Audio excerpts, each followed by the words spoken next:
Soul land 3 के last part के and में हमने देखा कि तांग बुलिन ने विरोध और अलगाव के बीच अपनी टीम बनाई और क्लास प्रेसिडेंट पद को दांव पर लगाकर चुनौती स्वीकार की।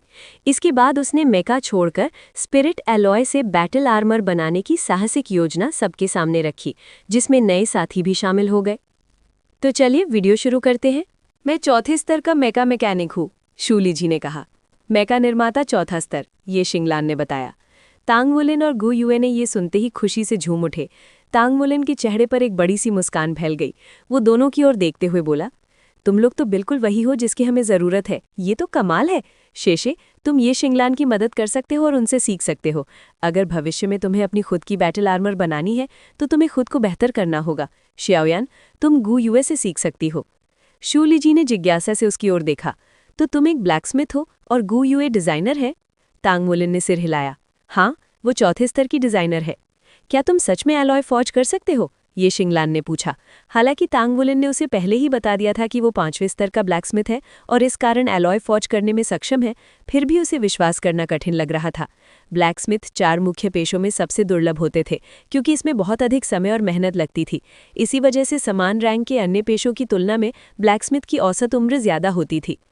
तांग वुलिन ने हल्की कड़वी मुस्कान के साथ कहा, मुझे समझ में आता है कि तुम्हें शक हो रहा है, इसलिए खुद देख लो। वो धातुओं की अलमारी के पास गया, 2 धातु के टुकड़े उठाए और उन्हें फॉजिंग टेबल पर ले आया।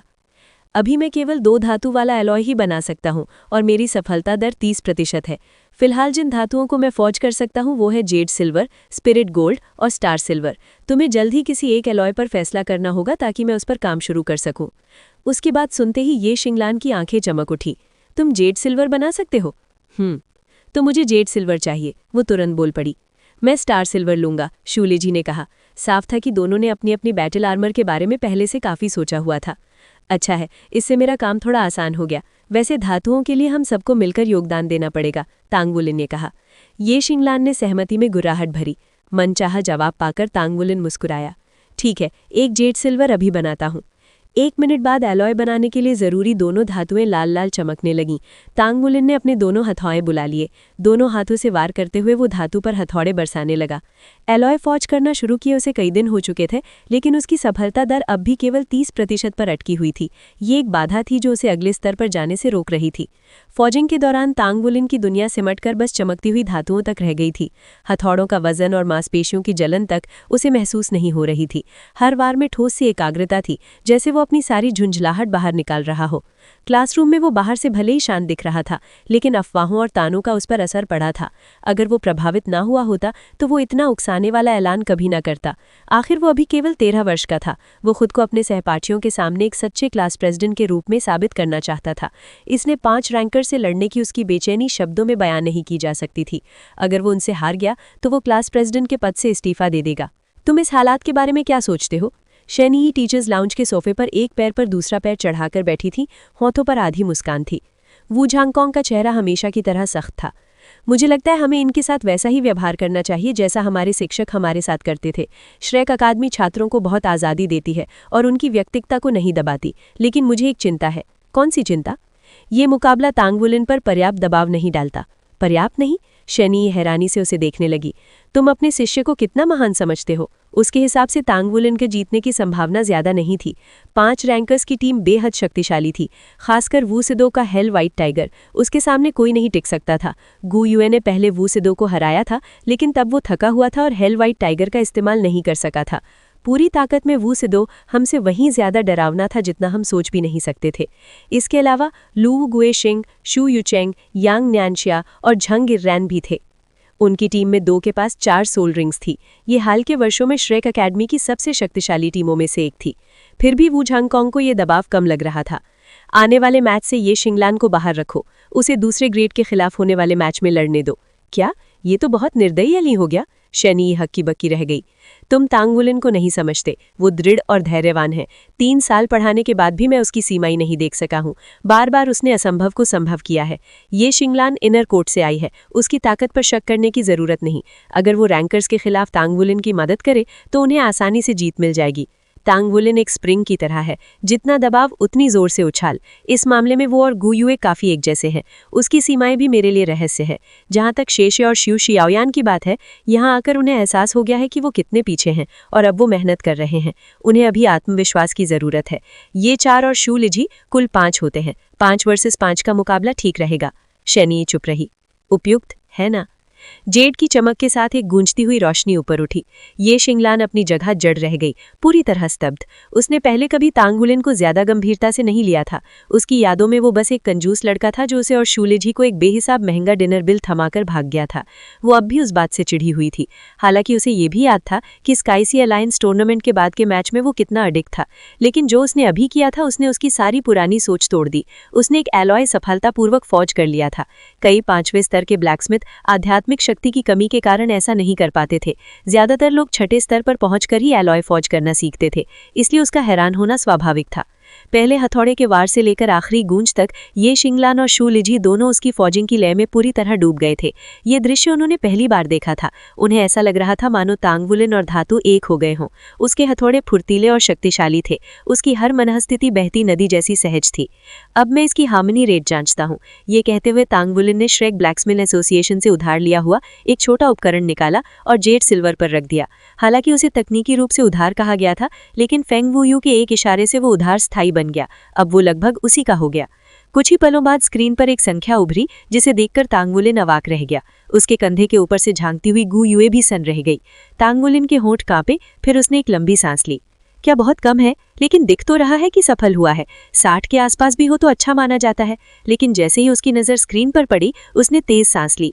95? ये कैसे हो सकता है? बिल्कुल साफ था। स्क्रीन पर चमकती संख्या 95 थी। ये तांग वुलिन की अब तक की सबसे बेहतरीन कृति थी। ये शिंगलान दौड़कर पास आई और खुद देखा। संख्या देखकर उसे अपनी आंखों पर विश्वास नहीं हुआ। इतनी ऊंची हार्मनी रेट होने पर भी तुमने आह क्यों भरी? तांग वुलिन ने कड़वी मुस्कान के साथ कहा। क्योंकि मैं इसे इस्तेमाल नहीं कर सकता। अगर मैंने स्टार सिल्वर चुना होता तो बेहतर होता। ये जेड सिल्वर का टुकड़ा एक बैटल आर्मर पार्ट के लिए काफी है। ये मेरा है। ये शिंगलान ने झपट्टा मारकर उसे उठा लिया और अपनी स्टोरेज रिंग में डाल लिया। तुम कितनी बेशरम हो, गु युए ने कराहत भरी। उसकी बात नजरअंदाज करते हुए ये शिंगलान बोली, मैं बाद में तुम्हें इसके पैसे दे दूंगी। ठीक है। तांग वुलिन के होंठ के किनारे हिल गए। 95% हार्मनी रेट वाली चीज से बिछड़ना उसके दिल को चीर रहा था। उसमें आगे चलकर और 7 धातुएं जोड़ी जा सकती थी, जिससे वो 9 धातु वाला एलॉय बन सकता था।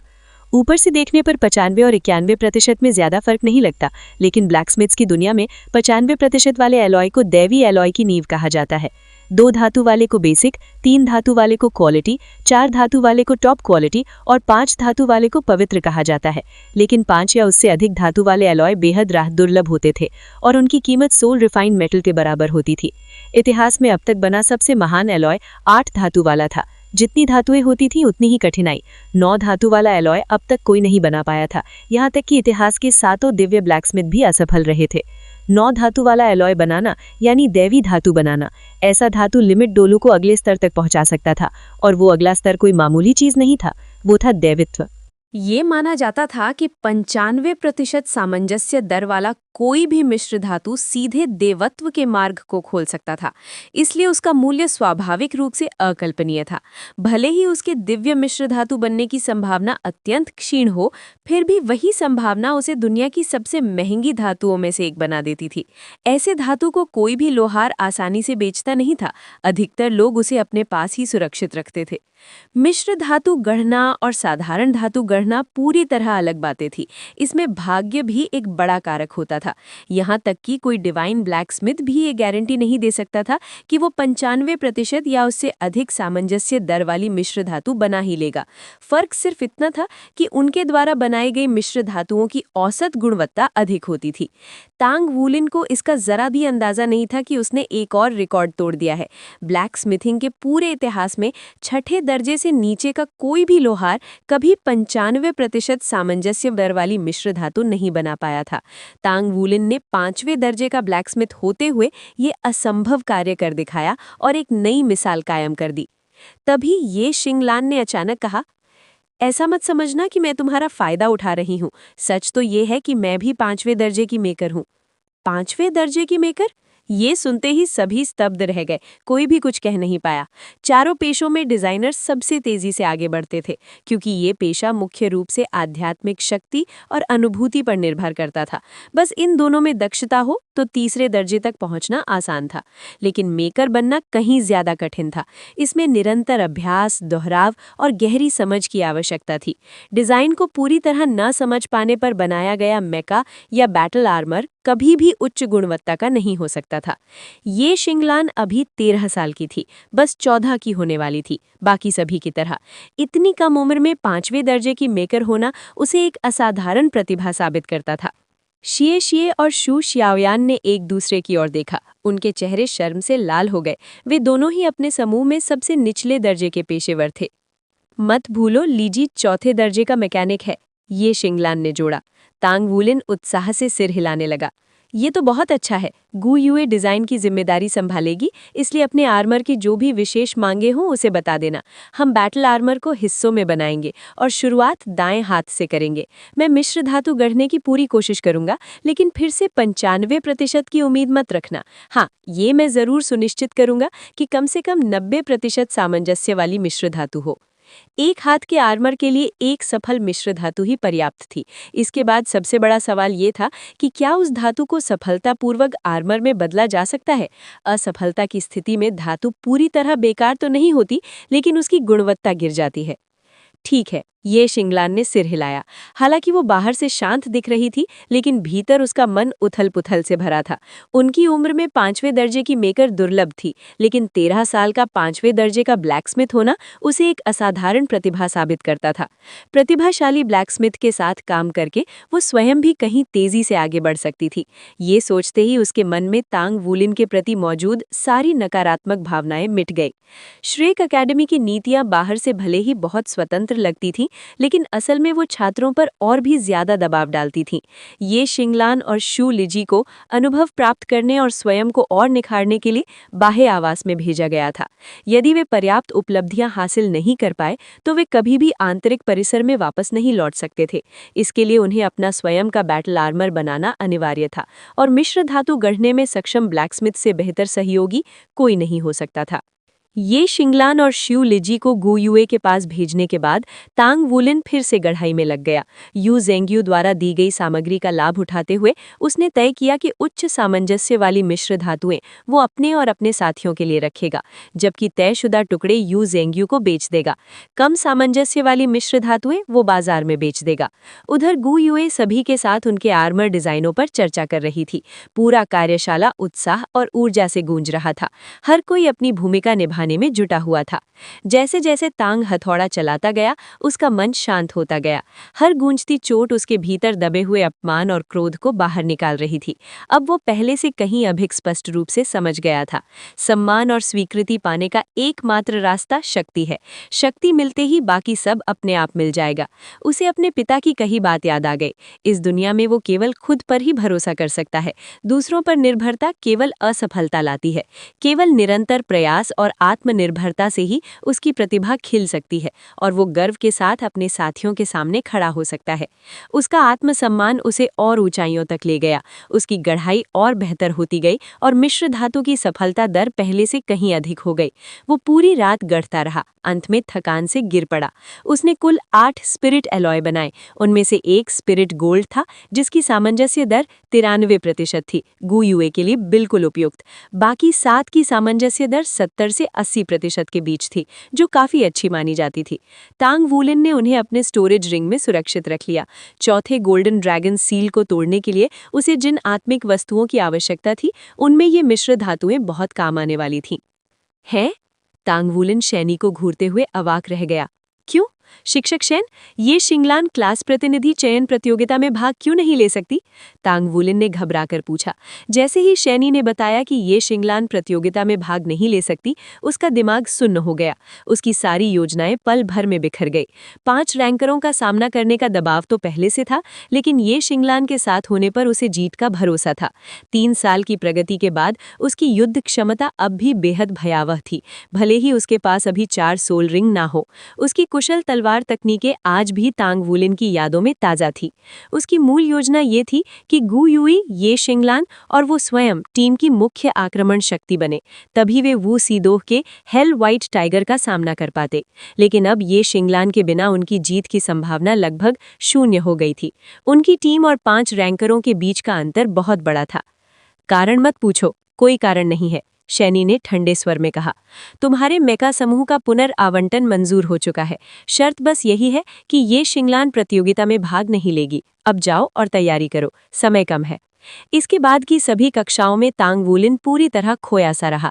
जब वो कक्षा में दाखिल हुआ तो माहौल अजीब तरह से तनावपूर्ण था। अधिकतर सहपाठी उसके समूह से दूरी बनाए हुए थे। वो और उसके मित्र पूरी तरह अलग थलग कर दिए गए थे। यहाँ तक कि ये शिंगलान और शू लिजी को भी वही व्यवहार झेलना पड़ रहा था। पहले ये शिंगलान की शक्ति और शू लिजी के बंस के कारण तांग वुलिन को जीत का भरोसा था, लेकिन अब ये शिंगलान के बिना उनकी हार तय लग रही थी। यही सोच उसे पूरी तरह जकड़े हुए थी। श्रेक अकादमी में आने के बाद ये पहली बार था जब उसने कक्षा में बिल्कुल ध्यान नहीं दिया। कक्षा समाप्त होने के बाद लुआओ गोइशिंग उसके पास आया। प्रतियोगिता के लिए शुभकामनाएं क्लास प्रेसिडेंट। वैसे ज्यादा चिंता करने की जरूरत भी नहीं है। अगर तुम पद छोड़ भी दो तो भी ब्लैकस्मिथ प्रतिनिधि तो बन ही सकते हो। उसके पीछे पीछे यांग न्यानशिया आया और ईमानदारी से बोला, ब्लैकस्मिथ प्रतिनिधि बनने के लिए तुम सबसे उपयुक्त हो। कृपया खुद पर जोर मत डालो। जोर डालना? ज्रेंगीरन ने तिरस्कार से कहा, बिना पीछे देखे चलते हुए। वो बस खुद को ज्यादा समझ रहा है। वू सीदुओ बिना एक शब्द कहे तांग वुलिन के पास से निकल गई। उसके पीछे पीछे शू यू चेंग आया, जो तांग वुलिन को संकुचित आंखों से घूर रहा था। तो आखिर देख क्या रहा है, दफा हो। गु युए अपनी सीट से उछलकर खड़ी हो गई। शू यू चेंग ने उसे ठंडी नजर से देखा, फिर दोबारा तांग वुलिन की ओर मुड़ा। उसने हाथ उठाया, अंगूठा ऊपर किया और फिर उसे नीचे की ओर पलट दिया। तू। गु युए फट पड़ने ही वाली थी, लेकिन तांग वुलिन ने उसका हाथ पकड़ लिया। तांग वुलिन ने शू यू चेंग की घमंडी निगाहों में सीधे देखा। हम स्टेज पर इसका हिसाब चुकता करेंगे। 5 रैंकधारी छात्रों के जाने के बाद कक्षा के आधे छात्र भी खड़े होकर बाहर चले गए। शे ने सिर झुका लिया, उसकी मुट्ठियां कसकर भींची हुई थीं। मन में दृढ़ निश्चय करके वो भी खड़ा हुआ और कक्षा से बाहर निकल गया। शू शाओयान ने चिंता भरी निगाहों से तांग वुलिन की ओर देखा। तांग वुलिन ने शांत और भरोसे से भरी नज़र से उसे देखा, फिर वो भी खड़ा हुआ और अपने दोस्तों को साथ लेकर बाहर चला गया। तांग वुलिन पहले ही ये शिंगलान को उस पाबंदी के बारे में बता चुका था जो उस पर लगाई गई थी। वो पीछे की सीट से पूरे टकराव को ठंडी उदासीनता के साथ देखती रही। बड़ी बहन शिंगलान, आखिर एकेडमी सोच क्या रही है? पास बैठे शू लिजी ने पूछा। उसने उसे देखा। अब भी नहीं समझे? प्रशासन तांग वुलिन को बहुत अहम मानता है। हैं? और ये तरीका है जताने का? शू लिजी हक्का बक्का रह गया। हाँ, उनकी नज़र में वो बेहद महत्वपूर्ण है। ये शिंगलान ने बिना हिचक उत्तर दिया। वो अपनी सीट से उठी और तांग वुलिन के पीछे पीछे बाहर चली गई। पूरा दिन तांग वुलिन के मन में विचार घूमते रहे, लेकिन अंत में सब एक ही सवाल पर आकर टिक गए। हम जीतेंगे कैसे? आने वाला टूर्नामेंट उसके लिए बहुत बड़ी चुनौती था। अगर वो जीत नहीं पाया तो सहपाठियों के बीच उसका रुतबा मिट्टी में मिल जाएगा और उसकी प्रतिष्ठा धूल में लौट जाएगी। अब जब सबकी निगाहें उस पर थीं तो पीछे हटने का कोई रास्ता नहीं था। शे तेजी से कार्यकारी छात्रों के छात्रावास पहुंचा, लेकिन अपने कमरे की ओर नहीं गया। वो सीधे युआन एन येहुई के कमरे के सामने गया और पूरी ताकत से दरवाज़ा खटखटाया। क्या बात है? युआन एन येहुई ने दरवाज़ा खोला, लेकिन शे को देखते ही उसके चेहरे पर ठंडकपन आ गई और आंखों में सतर्कता झलकने लगी। शे की आंखें लाल थीं, उसके नाखून हथेलियों में धंसे हुए थे और पूरा शरीर किसी अनजानी भावना से कांप रहा था। युआन एन येहुई को देखते ही वो आगे बढ़ा और गहराई से झुक गया। कृपया मेरी मदद करो। युआन एन येहुई एक कदम पीछे हटी। पहले पूरी बात समझाओ। शे ने गहरी सांस ली। उसकी आंखों में दृढ़ निश्चय चमक उठा। कृपया मेरे साथ स्पारिंग करो, मैं अपने आप को और मजबूत बनाना चाहता हूँ। हैरान होकर युआन एन येहुई ने पूछा, तुम इतने परेशान क्यों हो? शे ने कोई जवाब नहीं दिया। वो फिर से झुक गया। मैं विनती करता हूँ, मेरी मदद करो, कृपया। युआन एन येहुई ने भौएं उठाकर उसे ऊपर नीचे देखा। शे एक ज्वालामुखी की तरह लग रहा था जो किसी भी पल फट सकता था। ठीक है, मान लिया। उसने सिर हिलाया। शे ने सिर उठाया, स्तब्ध। फिर उसने राहत की लंबी सांस ली। धन्यवाद, अभी स्पारिंग करते हैं, सारे खर्च मैं दूंगा। और क्या? युआन एन येहुई ने ठंडी हंसी के साथ कहा। उधर तांग वुलिन अपनी कार्यशाला में फोर्जिंग टेबल पर बैठा गहरे विचारों में डूबा था। तभी ये शिंगलान उसके पास आई। तांग वुलिन, क्या तुम हतोत्साहित महसूस कर रहे हो? उसने सिर उठाया। ये शिंगलान चौंक गई। पराजय के बजाय उसकी आंखों में असीम इच्छा शक्ति और दृढ़ निश्चय झलक रहा था। उसने सिर हिलाया। नहीं, ये मेरे लिए बस एक और बाधा है जिसे मुझे पार करना है। जब मेरी मार्शल सोल जागृत हुई थी, वो ब्लू सिल्वर ग्रास थी और मेरी जन्मजात आत्मा शक्ति केवल रैंक 3 थी। मेरा परिवार बिल्कुल सामान्य था। खेती के लिए पैसे नहीं थे। 10 साल की आत्मा पाने के लिए मैंने 6 साल की उम्र में ही लोहार का काम शुरू कर दिया। लेकिन स्पिरिट पगोडा की कर्मचारी ने कहा कि मैं केवल रैंडम ड्रॉ ही ले सकता हूँ। उसी ड्रॉ से मुझे गोल्ड सॉन्ग मिला। जानते हो उसने क्या कहा था? उसने कहा था कि गोल्ड सॉन्ग एक दोषपूर्ण आत्मा है। किसी को मुझसे कोई उम्मीद नहीं थी। यहाँ तक कि मेरे माता पिता ने भी मुझे आत्मा मास्टर का रास्ता छोड़ने को कहा। वे चाहते थे कि मैं लोहार ही बनूं, क्योंकि मेरे पास जन्मजात दिव्य शक्ति है। उसके होठों पर हल्की मुस्कान आई और वो टेबल से कूदकर नीचे उतरा। और मैंने ये सब पार कर लिया। उसे और कुछ कहने की जरूरत नहीं थी, सब समझ गए। वो एक सामान्य शुरुआत से आया था, लेकिन अपनी लगन और मेहनत से अब वो श्रेक एकेडमी की प्रथम वर्ष की कक्षा का अध्यक्ष बन चुका था। आने वाला टूर्नामेंट कठिन हो सकता था, लेकिन ब्लू सिल्वर ग्रास या दोषपूर्ण पहली आत्मा की तुलना में ये कुछ भी नहीं था। वो हमेशा कदम से कदम आगे बढ़ता आया था और इस बार भी वही करेगा। ठीक है, मैं तुम्हारी मदद करूंगी। गु युए ने तुम्हारे हैंड आर्मर का डिज़ाइन पूरा कर लिया है। उसे बनाने के लिए मुझे स्टार सिल्वर चाहिए, ये शिंगलान ने कहा। तांग वुलिन की आंखें चमक उठीं। स्टार सिल्वर क्या समय पर बन पाएगा? पहली और दूसरी कक्षा का मैच 1 हफ्ते में था और प्रतिनिधि चयन टूर्नामेंट 3 दिन में। सिर्फ 3 दिन में ये तय नहीं था कि वो बैटल आर्मर का हिस्सा बना पाएगी या नहीं। आत्मिक मिश्र धातुएं बैटल आर्मर की शक्ति को अधिकतम कर सकती थी, लेकिन उनके साथ काम करना उतना ही कठिन था। मैं कोशिश करूंगी, ये शिंगलान ने कहा। मैंने तुम्हारी दिव्य आधार धातु ली थी, इसलिए एहसान लौटाना मेरा कर्तव्य है। ठीक है, मैं स्टार सिल्वर फोर्ज करना शुरू करता हूँ, तांग वुलिन बोला। उसी पल उसकी कम्युनिकेशन डिवाइस बीप करने लगी। स्क्रीन पर नाम देखते ही उसने तुरंत कॉल उठा ली। गुरुजी, फोन से फेंग वुयू की गहरी आवाज आई। मेरे पास आओ, मैं अभी आता हूँ। तांग वुलिन ने साथियों की ओर देखा। एल्डर फेंग ने बुलाया है, मैं देख कर आता हूँ। फेंग वुयू के दफ्तर पहुंचकर उसने दस्तक दी और भीतर गया। गुरुजी, कक्षा में जो हुआ मैंने सुना। लगता है कि कक्षा अध्यक्ष होना आसान नहीं है, फेंग वुयू ने कहा। हाँ, मैं इस पद के योग्य नहीं हूँ, तांग वुलिन ने कड़वी मुस्कान के साथ कहा। वो जानता था कि अब शब्द व्यर्थ है, सब कुछ कर्म से तय होगा। फेंग वुयू ने ठंडी सांस ली। क्या तुम टूर्नामेंट के लिए तैयार हो? तांग वुलिन ने उत्तर दिया। हाँ, तुम्हारे विरोधी काफी मजबूत हैं, क्या तुम्हें भरोसा है? तांग वुलिन की आंखों में साहस चमक उठा। हो या ना हो, होना ही पड़ेगा। अच्छा है, मुश्किलों का सामना करना सीखो। फेंग वुयू ने एक वस्तु उसकी ओर फेंकी। तांग वुलिन ने उसे पकड़ा, चमकती हुई चांदी जिसमें सोने के कण झिलमिला रहे थे। स्टार सिल्वर, वो चौंक गया। 99% हार्मनी मेरी प्रारंभिक कृति थी, इसे ले जाओ, एल्डर फेंग बोले। तांग वुलिन का दिल भर आया। गुरुजी, मैं इसे नहीं ले सकता। इतनी शालीनता क्यों? एल्डर फेंग हंसे। मैं गरीब रहा हूं, लेकिन मैं लोहार हूं, तांग वुलिन ने गंभीरता से कहा। एल्डर फेंग समझ गए और मुस्कुराए। बहुत बढ़िया, जाओ, अपनी धातु खुद गढ़ो। श्रेष्ठ बैटल आर्मर बनाने के लिए धातु को अपने ही हाथों से गढ़ना जरूरी है, और यही तांग वुलिन का मार्ग था। मैं तो बस स्टार सिल्वर को ढालने ही वाला था कि आपने बुला लिया गुरुदेव। मेरे एक शब्द युद्ध कवच के दाहिने दस्ताने की डिजाइन पूरी हो चुकी है। अब बस उसे गढ़ने के लिए उच्च गुणवत्ता वाला स्टार सिल्वर चाहिए। अगर आपके पास थोड़ा अच्छा स्टार आयरन हो तो मेरी बहुत मदद हो जाएगी। ज्यादा नहीं मांग रहा हूँ, बस उतना ही स्टार आयरन दे दीजिए जितना स्टार सिल्वर आप मुझे देने वाले थे, वही काफी है, तांग वुलिन ने होठों पर मुस्कान लाते हुए कहा। यहाँ से निकलो। फेंग वुयू मुश्किल से खुद को तांग वुलिन को लात मारकर बाहर निकालने से रोक पाए। उन्होंने थोड़ी सी तारीफ कर दी और ये शिष्य उसी में संतुष्ट। तांग वुलिन हंस पड़ा। मुझे पता है आपके पास है ना? पूरी दुनिया में शायद ही कोई लोहार होगा जिसके पास आपसे ज्यादा स्टार आयरन जमा हो। फिर मुझसे इतनी कंजूसी क्यों? दे ही दीजिए। कौन कंजूस है यहाँ? फेंग वुयू का गुस्सा उस चमकती मुस्कान के सामने धीरे धीरे पिघल गया। उन्होंने कुछ स्टार आयरन निकाला और मेज पर रख दिया। मेरे पास और नहीं है, इसे लेकर निकल जाओ इससे पहले कि मुझे सच में गुस्सा आ जाए, उन्होंने हाथ हिलाकर कहा। तांग वुलिन उनके आत्मसमर्पण पर खिलखिला उठा। वैसे आप मुझे 3 धातु मिश्र धातु गढ़ना कब सिखाएंगे? फेंग वुयू ने उसे ऊपर से नीचे तक देखा। चलना भी ठीक से नहीं सीखा और दौड़ने की बात कर रहे हो? पहले 10 अलग अलग 2 धातु मिश्र धातुएं बनाना सीखो, स्पिरिट रिफाइनिंग में स्थिरता लाओ और एक दिव्य आधार धातु यानी डिवाइन फाउंडेशन मेटल गढ़ो, तब 3 धातु मिश्र धातु की बात करेंगे। ओह, तांग वुलिन ने आह भरी, सिर झुका लिया। अभी तो मैं उससे काफी दूर हूँ। 3 में से 2 लक्ष्य अभी बाकी हैं, उन्हें पूरा करने में कम से कम 1 साल तो लगेगा। रुको जरा, फेंग वुयू चिल्लाए। कुछ और? तांग वुलिन पलटा। तुमने कहा सिर्फ 2 लक्ष्य बचे हैं, तो एक पूरा कर लिया?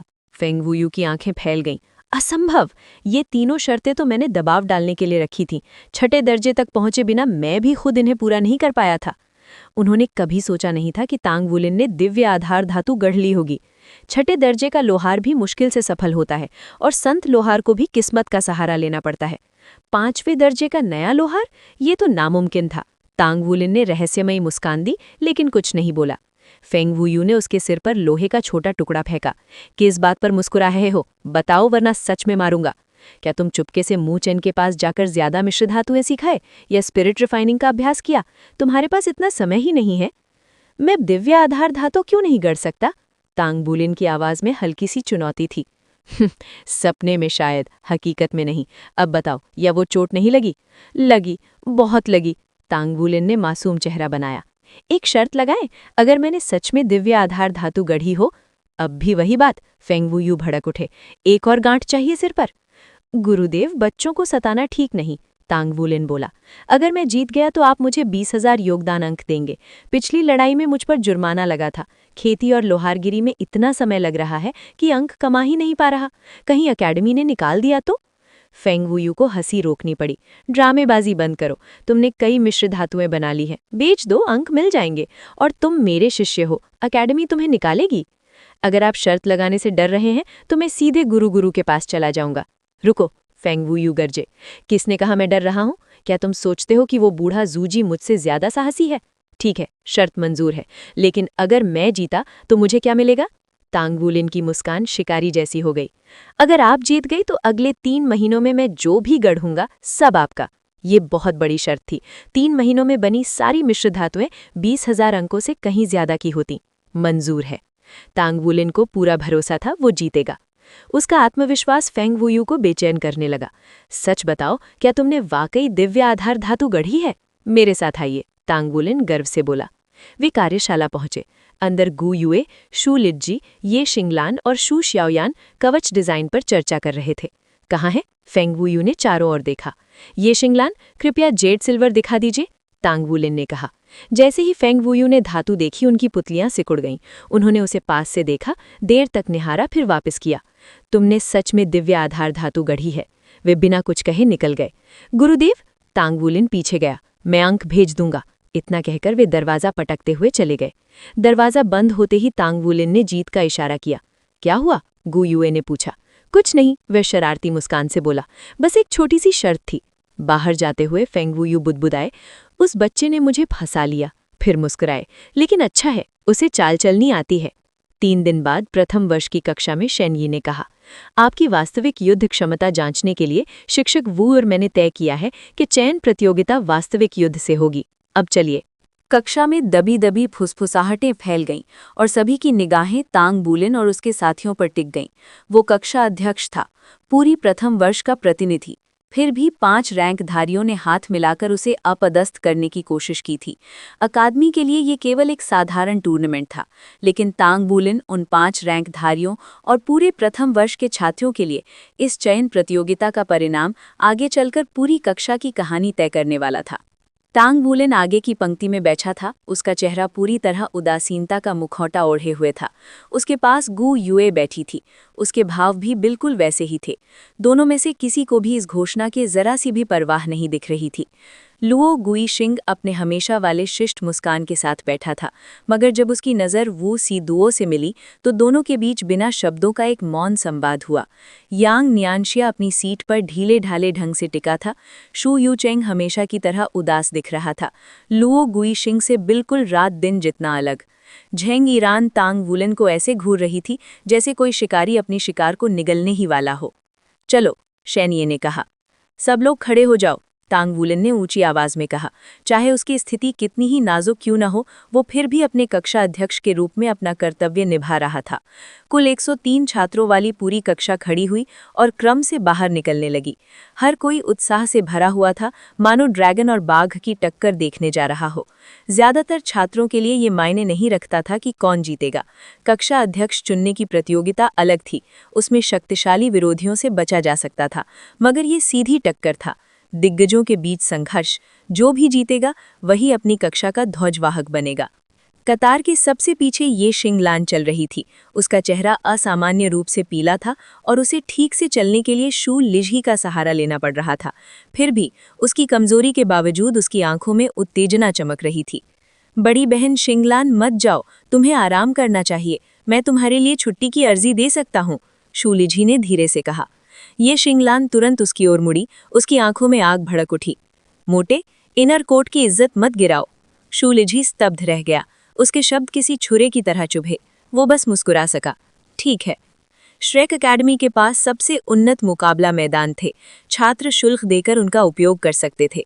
इस एरिना की सबसे बड़ी विशेषता ये थी कि ये पूरी तरह अलग थलग था और ऊर्जा को बेकाबू होने से रोकता था। इसके अलावा एक 7 रिंग वाला उपचार प्रकार का सोल मास्टर हमेशा निगरानी करता था। जैसे ही कोई प्रतिभागी गंभीर रूप से घायल होता, स्टाफ तुरंत उसे मैदान से बाहर निकालकर उपचार करता। मगर किसी कारणवश जब प्रथम वर्ष की कक्षा अंदर दाखिल हुई तो उन्हें केवल एक ही व्यक्ति दिखाई दिया। मंच पर एक शुद्ध और सुरुचिपूर्ण सुंदरता खड़ी थी। उसके लंबे सदाबहार रंग के बाल पीठ तक लहराते थे। पतली काया और जीवन से भरे उज्जवल चेहरे के साथ वो लगभग 30 वर्ष की प्रतीत हो रही थी। उसे देखते ही शेन यी और वू झांगकोंग तुरंत आगे बढ़े और झुककर अभिवादन किया। आपकी महामहिम, कृपया औपचारिकताओं की आवश्यकता नहीं, उस महिला ने कोमल मुस्कान के साथ कहा। उसकी मुस्कान ने पूरे कक्ष को एक सुकून भरी गर्माहट से भर दिया। तांग वुलिन चकित रह गया। वो पंक्ति में सबसे आगे था, इसलिए उसने साफ सुना कि उसके शिक्षकों ने उस महिला को कैसे संबोधित किया था। महामहिम, केवल टाइटल्ड डॉलुओं को ऐसे संबोधित किया जाता है। क्या ये सुंदर महिला एक टाइटल्ड डॉलुओ है? वो झांगकोंग की आमतौर पर बर्फीली आंखों में दिख रही श्रद्धा ने तांग वुलिन को पूरी तरह यकीन दिला दिया। ये महिला निस्संदेह एक अत्यंत शक्तिशाली टाइटल्ड डॉलुओ है। श्रेक के पास आखिर कितने टाइटल्ड डॉलुओ हैं? सभी लोग प्रतिष्ठित होली स्पिरिट डॉलुओं को प्रणाम करें, वू झांगकोंग ने आदेश दिया। प्रणाम, आपकी महामहिम। तांग वुलिन आगे बढ़ा और झुका। उसके सहपाठी एक क्षण बाद झुके। होली स्पिरिट डॉलुओ? वाह, उनका उपाधि नाम कितना शानदार है। होली स्पिरिट डॉलुओ ने स्नेहपूर्वक उनकी ओर देखा। तुम यहाँ केवल मुकाबला करने नहीं आए हो, बल्कि अपनी शक्ति दिखाने और अपनी संभावनाओं को जगाने आए हो। ठीक है, इतना काफी है। मैं तुम्हें तुम्हारे मुकाबलों के लिए छोड़ती हूँ। ये कहते हुए वो हवा में तैरती हुई एरिना के किनारे रखी ऊंची कुर्सी की ओर चली गई। वू झांगकोंग मुड़ा और छात्रों की ओर देखा। उनका चेहरा कठोर था। ये चयन प्रतियोगिता सार्वजनिक रूप से आयोजित की जाएगी और निष्पक्ष रूप से परखी जाएगी। 17 टीमें हैं, इसलिए मुकाबले पर्ची निकालकर तय होंगे। एक टीम को बाई मिलेगी। ये नॉकआउट टूर्नामेंट है। जो आज जीतेगा वो 4 दिन बाद दूसरे वर्ष के खिलाफ हमारी कक्षा का प्रतिनिधित्व करेगा। चारों पेशों के प्रतिनिधि कक्षा परिषद के सदस्य होंगे। शुरू करें। तांग वुलिन आगे बढ़ा और पर्ची निकाली। खाली पर्ची तांग वुलिन की टीम ने निकाली है। वो वड़ी की लकड़ी को खाली नजर से देखता रह गया। मंच से उतरने के बाद तांग वुलिन पालकी मारकर बैठ गया। उसका भाव पूरी तरह शांत था। उसके साथी भी उसके पास बैठ गए। 6 एक साथ ध्यान लगाने लगे। श्रेक एकेडमी ने अपनी प्रतिष्ठा को सही साबित किया। पहले ही दौर के मुकाबले बेहद तीव्र थे।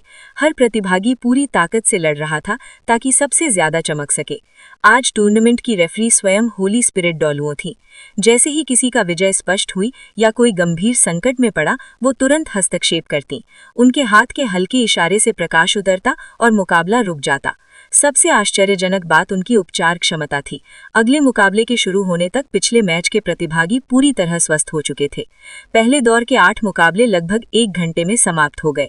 लुओ गुइशिंग की टीम ने आसानी से जीत हासिल की क्योंकि उनके प्रतिद्वंदी ने तुरंत हार मान ली थी। भले ही उन्होंने बाई नहीं निकाली थी, परिणाम वही रहा। दूसरी बार पर्ची निकालने में लुओ गुइशिंग की टीम ने भी खाली पर्ची निकाल ली। ये देखकर सबके चेहरे अविश्वास से सिकुड़ गए। अब सब समझ गए थे कि क्या हो रहा है। पहले तांग वुलिन की टीम और फिर लुओ गुइशिंग की टीम। ये टूर्नामेंट स्पष्ट रूप से इस तरह रचा गया था कि दोनों टीमें केवल फाइनल में ही आमने सामने आए। टूर्नामेंट में कम से कम 5 सदस्यों वाली टीम आवश्यक थी। इसलिए तांग वुलिन, गु युए, शे, शू शाओयान और शू लिजही मंच पर उतरे। ये दूसरे दौर का पहला मुकाबला था। उनके प्रतिद्वंदी एक ऐसी टीम थी जिसने पहला दौर किसी तरह जीता था। वो अच्छी तरह समझते थी कि उनके और तांग वुलिन की टीम के बीच कितना बड़ा अंतर है। तांग वुलिन ने युद्ध की लय को नियंत्रित किया और अग्रिम पंक्ति संभाली। शे मौके की तलाश में मैदान में तैयार खड़ा रहा और गु युए ने दूर से नियंत्रण प्रदान किया। उन्होंने बिना ज्यादा मेहनत की जीत हासिल कर ली। दूसरा दौर पहले की तुलना में आधे समय में समाप्त हो गया। 9 टीमें घटकर 5 रह गई और तीसरा दौर शुरू हुआ। हम हार मानते हैं, हम फॉरफिट करते हैं। फॉरफिट। तीसरे दौर का कोई भी मुकाबला शुरू होने से पहले ही बाकी तीनों टीमों ने हार मान ली। ऐसा नहीं था कि उनमें आत्मविश्वास की कमी थी, खासकर तांग वुलिन की टीम के खिलाफ, लेकिन वो 5 रैंकधारियों के रास्ते में नहीं आना चाहते थे। सभी समझते थे कि रैंकधारी तांग वुलिन के नेतृत्व से असंतुष्ट हैं और उसे निशाना बना रहे हैं। इसलिए उन्होंने सोचा कि रास्ते से हट जाना ही बेहतर है ताकि अंतिम टकराव जल्दी हो। भले ही वो तांग वुलिन की टीम को हरा भी दे, परिणाम उनके लिए अच्छा नहीं होता। लुओ गुइशिंग पहले ही ऐलान कर चुका था कि वो अपने हाथों से तांग वुलिन को कुचल देंगे। होली स्पिरिट डोलुओ ने ये देखकर आश्चर्य जताया, लेकिन जब उन्होंने दोनों बची हुई टीमों के बीच की चिंगारियां देखी तो सब समझ गई। ठीक है, ऐसी स्थिति में हम तुरंत अंतिम मुकाबला शुरू करेंगे। तांग वुलिन की टीम बनाम लुओ गुइशिंग की टीम, वू झांगकोंग ने घोषणा की। तांग वुलिन ने ऊपर देखा और वू झांगकोंग से नजर मिलाई। अपने शिक्षक की आंखों में उसने प्रोत्साहन और उस बर्फीले भाव के पीछे छिपी आग देखी। वू झांगकोंग भी तांग वुलिन की आंखों में दृढ़ निश्चय साफ देख पा रहा था। 5-5 सदस्यों वाली दोनों टीमें मंच पर चढ़कर एक दूसरे के सामने खड़ी हो गई। तांग वुलिन अपनी टीम की संरचना में सबसे आगे खड़ा था और यांग यानशिया अपनी टीम के अग्रिम मोर्चे पर। जब यांग यानशिया की नज़र तांग वुलिन से मिली तो उसकी रीढ़ में सिहरन दौड़ गई। टूर्नामेंट का अंतिम मुकाबला शुरू होने वाला था। जो भी जीतेगा वो दूसरे वर्ष के खिलाफ होने वाले मुकाबले में अपनी कक्षा का प्रतिनिधित्व करेगा। वो सम्मान और गौरव जीतेगा और अपनी कक्षा के चैंपियन होने का भार उठाएगा।